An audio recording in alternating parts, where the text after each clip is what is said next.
चंद्रकांत खैरे आणि अंबादास दानवे वादात अखेर खैरेंनी बाजी मारली आहे। उद्धव ठाकरेंनी छत्रपती संभाजीनगरमधून चंद्रकांत खैरेंना उमेदवारी जाहीर केली आहे। अंबादास दानवेंना तिकीट नाकारण्यात आलेलं आहे।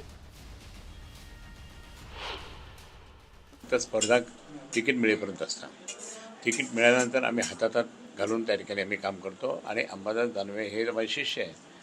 तुमच्या टीव्हीमध्ये पण आलं होतं आणि सहकारी अनेक वर्षापासूनचे आम्ही दोघांनी मिळून खूप काम केलं, खूप निवडणुका लढलो, जिंकल्या, सगळं झालं।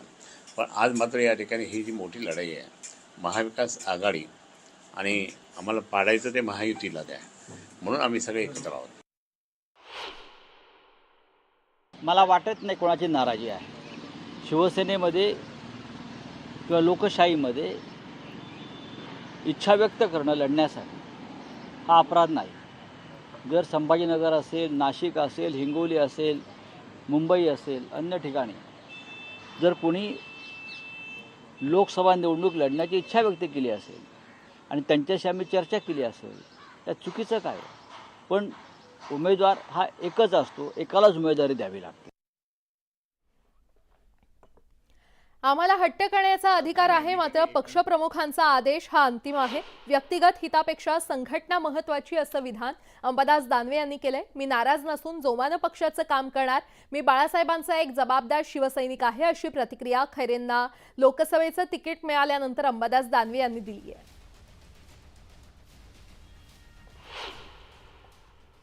निश्चित मी इच्छुक होतो 2014ला, 2019ला आणि 2024ला सुद्धा। माझी इच्छा आहे, मी संघटनेचा जिल्हा प्रमुख, संघटनेचं काम करतो मागच्या 25-30 वर्षापासून। इच्छा असणं काही वावगं असायचं काही कारण नाही, परंतु ही इच्छा असताना मला विधान परिषदेचं सदस्य, विरोधी पक्षनेते ही सुद्धा एक महत्त्वाची जबाबदारी माननीय उद्धवजी ठाकरे साहेबांनी दिलेली आहे। इच्छा असणं शिवसैनिकाचा अधिकार आहे, परंतु ज्या दिवशी निर्णय होईल त्या दिवशी तो मला वाटतं पक्षप्रमुखाचा सुद्धा अधिकार आहे। आणि म्हणून शिवसैनिक आणि पक्षप्रमुख एक नातं आहे। आम्हाला हट्ट करण्याचा अधिकार आहे, निर्णय घ्यायचा अधिकार त्यांना आहे। मी त्यांना फोन केला होता सगळ्यात आधी पक्षप्रमुखांना की बाबा जो काही तुम्ही निर्णय घेतला त्याच्या मागे बिलकुल, कारण पक्षप्रमुखाला चिंता असते ना, बाबा हा नाराज झाला असेल का, तो नाराज झाला असेल का, याला काय जसं मुलांकडे आई लक्ष देते तशा पद्धतीनं पक्षप्रमुखाची एक चिंता असतेच ना, बाबा हे 4 जण इच्छुक होते, आता मी एकाला दिले, 3ला काय करायचं हे ते। पण मला असं वाटतं त्यांना चिंता वाटण्यापेक्षा मीच स्वतःहून फोन त्यांना केलेला आहे आणि त्यांना सांगितलं, साहेब चिंता नसावी, जोमानं पक्षाचं काम करू।